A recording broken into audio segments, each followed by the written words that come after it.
Por conta do meu trabalho com redes sociais, né, com educação online, eu estou muito envolvido e acabo frequentando muitos eventos de marketing digital. E uma vez eu estava com a Isa, minha esposa, em um desses eventos lá em BH, e eram várias palestras assim na sequência. E no intervalo entre uma e outra, eu fui ao banheiro e ela ficou lá me esperando. E quando eu voltei, no palco tinha um grande coach, treinador de pessoas, que fala sobre mudança comportamental e liberdade financeira.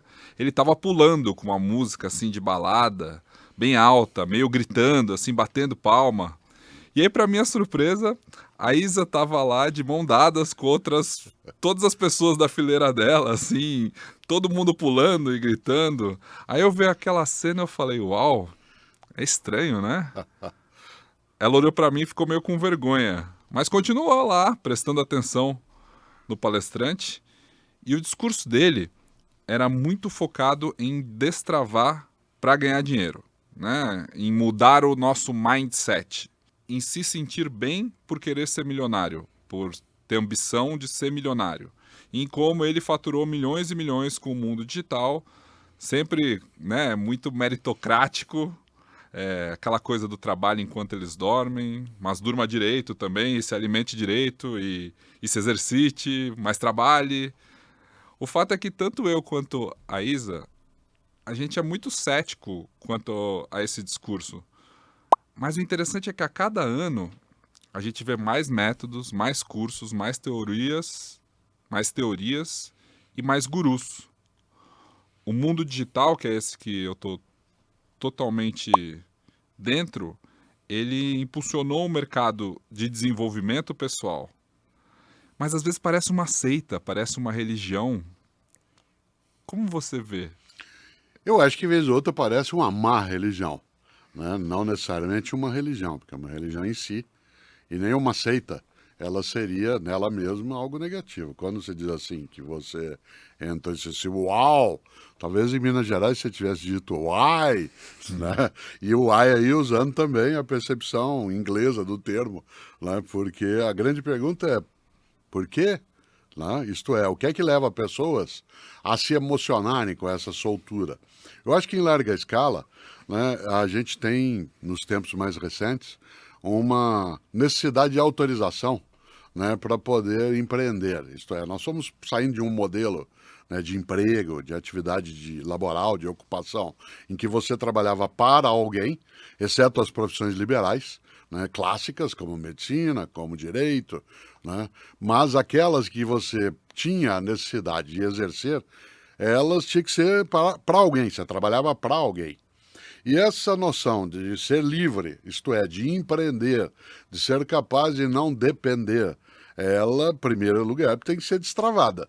Afinal de contas, é um mindset, para usar o termo que você usou, que classicamente vem sendo trabalhado pelo menos desde o século XVI.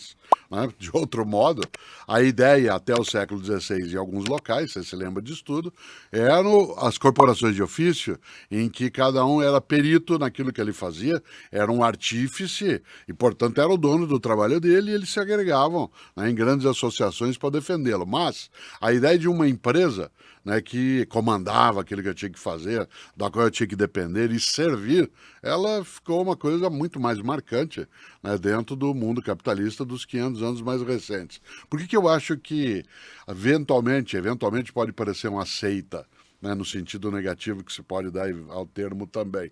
Porque ela tem que possuir. Você tem que fazer com que a pessoa fique possuída, né, por uma energia, uma hiperenergia. E eu vou usar o termo clássico grego para isso, que é energúmeno.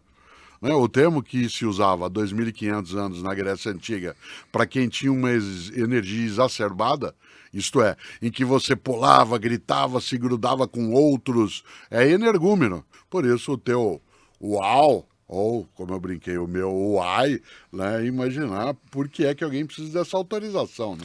É porque sempre quando eu fico assistindo essas palestras, vendo esse conteúdo nas redes mesmo, eu sinto meio que uma repulsa, assim. Não é um tipo de conteúdo que me atrai. Pelo contrário, me passa sempre a sensação de que ali no palco tá um enganador, alguém que só tá interessado em ganhar dinheiro em cima do sonho das pessoas, assim. Porém, eu confesso que ao mesmo tempo eu fico com um pouco de inveja. Não só inveja do cara que tá no palco, mas uma parte de mim gostaria de comprar essa ideia. Eu gostaria de estar lá também me divertindo, imerso, entregue, assim, de realmente ver uma palestra assim, ou então ler um livro do Napoleon Hill, ou aquele do Segredo, que acaba que faz sentido para muitas pessoas, e acreditar naquilo piamente a ponto de fazer uma transformação mesmo significativa na minha vida, como aquelas pessoas parecem acreditar, assim. E quando você fala na permissão para empreender ou para se tornar milionário, ou o que seja, que é a grande promessa, me parece que é tudo feito com muita técnica, com muita fórmula ali.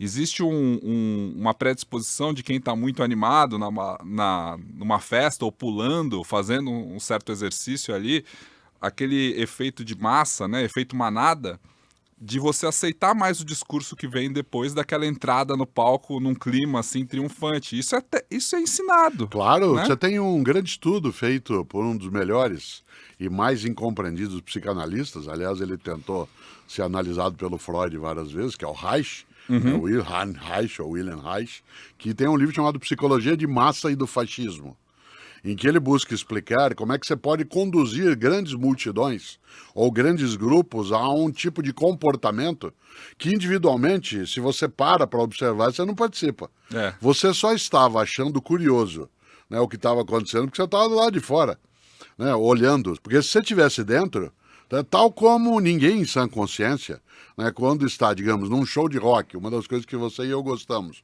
que está pulando ali na frente da banda, ou balançando a cabeça, né, ou gritando, uivando no sentido mais gostoso, você não acha aquele estranho.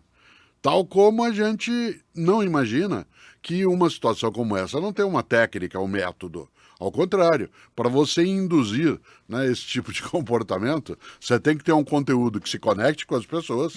Elas querem mesmo. Quem quer ser um milionário? Né? É difícil que você tenha numa multidão, né, um grupo que levante a mão, a não ser por galhofa, dizer assim, eu não. Né? Então, é claro que esta ideia, né, ela marca também o sonho mais possibilitado, porque é difícil, né, Pedro? Alguém chegar e perguntar assim, quem quer ser um bilionário?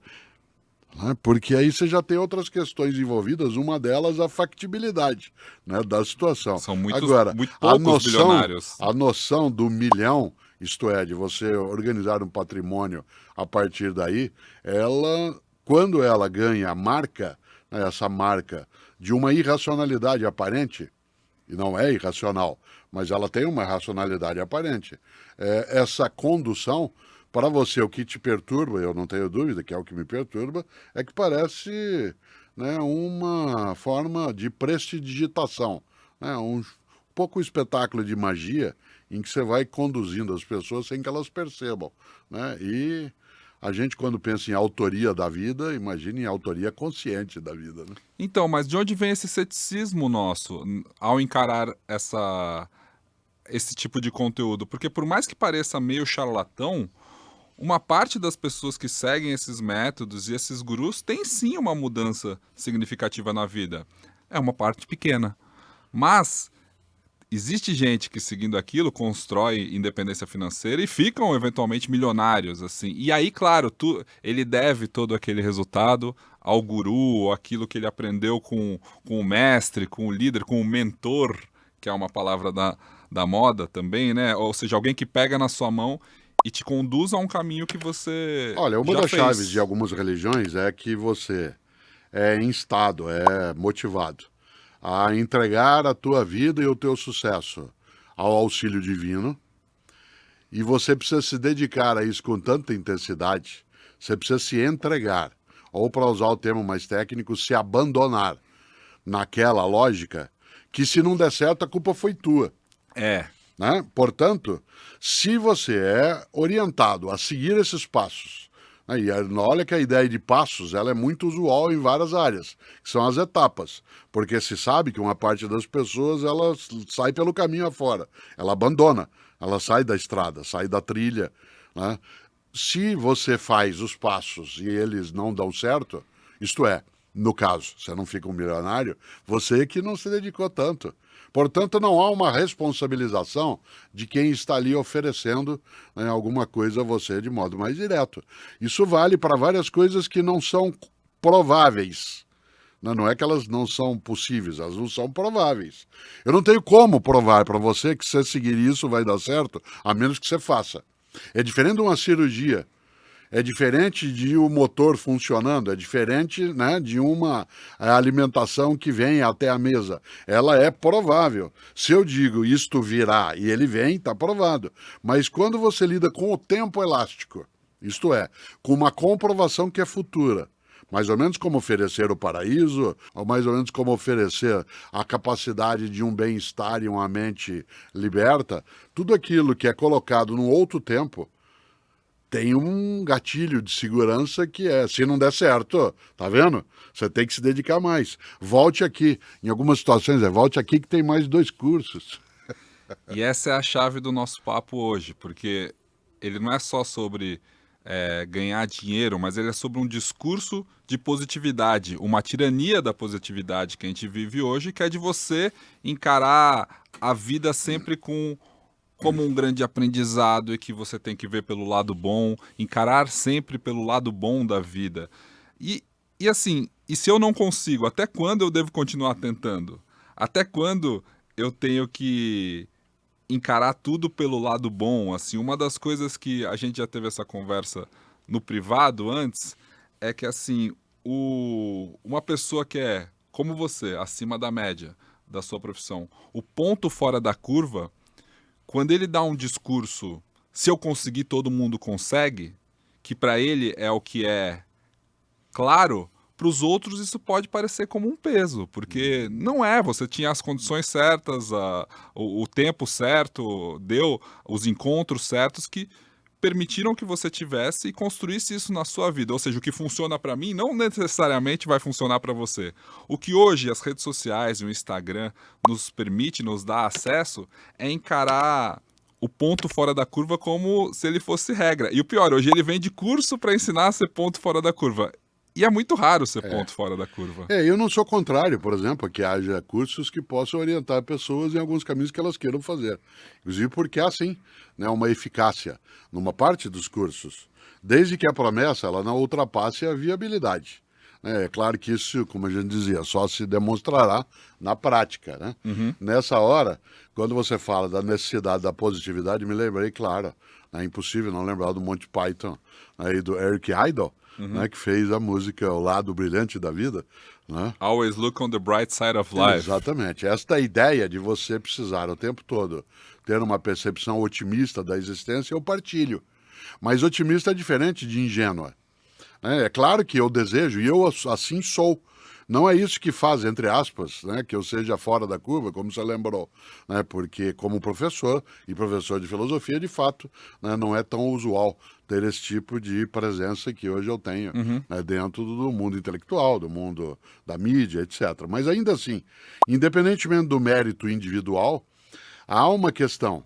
A minha percepção otimista da vida, ela não é ingênua. Eu não acho que só porque eu quero acontecerá, ou que se eu ficar pensando naquilo que é problema, dificuldade, encrenca, que isso vai atrair as forças negativas do universo. Eu não tenho essa percepção. No entanto, tem pessoas que têm. Essas pessoas que buscam afastar, né, aquilo que pode ser negativo, que vai prejudicá-la.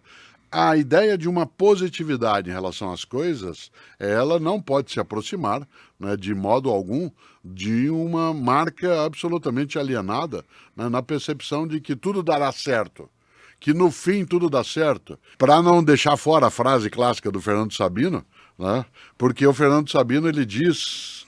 Quando alguém dizia, no fim tudo dá certo, aí ele dizia, mas não está dando certo. Ele dizia, porque ainda não chegou no fim. Né? Então, esta ideia de que no fim tudo dá certo, não necessariamente. Nós temos exemplos concretos do desastre ao final. Portanto, não é lógico se imaginar que sempre dará certo. Mas também não é lógico supor que não dará certo. Então, esse tipo de impulsionamento em relação ao ganho, em relação ao empreender, ele tem uma capacidade de mexer com algumas energias que pessoas carregam e que ela não notaria se ela fosse melancólica, se ela fosse despossuída, né, de vitalidade para aquela atividade. A clássica ideia que você lembra, né, da pessoa no campo ou da fisioterapia ou personal trainer que diz assim, vamos lá, Pedro, mais uma ou mais 10, falta pouco, né? Ou a expressão japonesa clássica, gambate, gambate, vamos lá. Não esqueça, esta forma de estímulo ela pode vir, né, desse modo.